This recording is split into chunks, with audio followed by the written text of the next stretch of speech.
Bonjour, je vous souhaite la bienvenue dans cette nouvelle Minute Spiritualité. Je ne sais pas si vous avez remarqué, mais depuis quelques temps, le féminin sacré est à la mode et ça semble aller de pair avec robe blanche, couronne de fleurs dans les cheveux et tambour chamanique.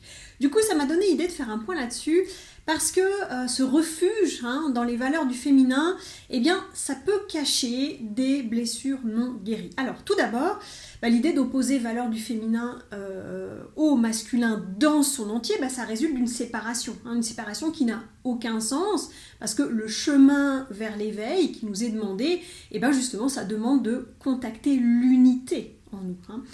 D'autre part, c'est important aussi de prendre conscience que chacune de ces deux polarités, féminin-masculin, deux polarités complémentaires, chacune a ses côtés sombres et chacune a aussi ses côtés lumineux. Donc, c'est plutôt pour moi, en tout cas, à cet endroit-là, qui convient de regarder. Donc, plutôt que d'aller opposer féminin-masculin, il s'agit plutôt d'aller regarder avec amour et bienveillance les difficultés dans lesquelles nous entraîne le féminin blessé et le masculin blessé. On peut aussi observer avec réjouissance, avec émerveillement, les qualités qu'on peut incarner quand on se connecte au féminin sacré et quand on se connecte au masculin sacré. Parce que quand on est dans l'énergie du masculin blessé, on va être dans l'action à tout prix, voire l'épuisement.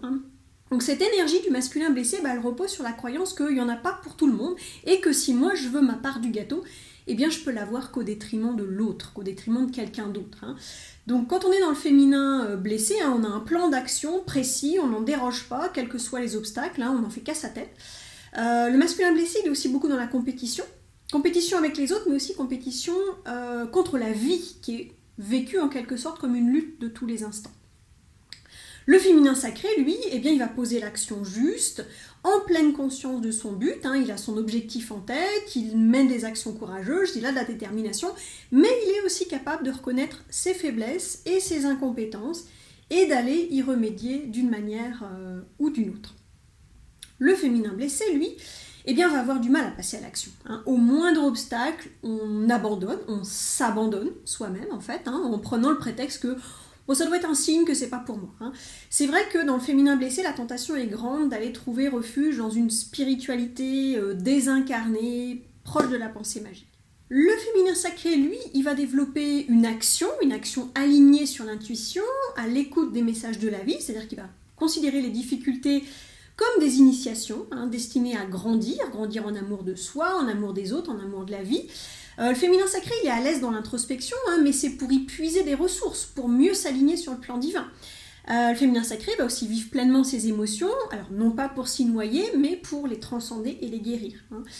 L'énergie du féminin sacré l'invite aussi à se soucier de l'autre, évidemment, mais sans s'oublier ni se renier.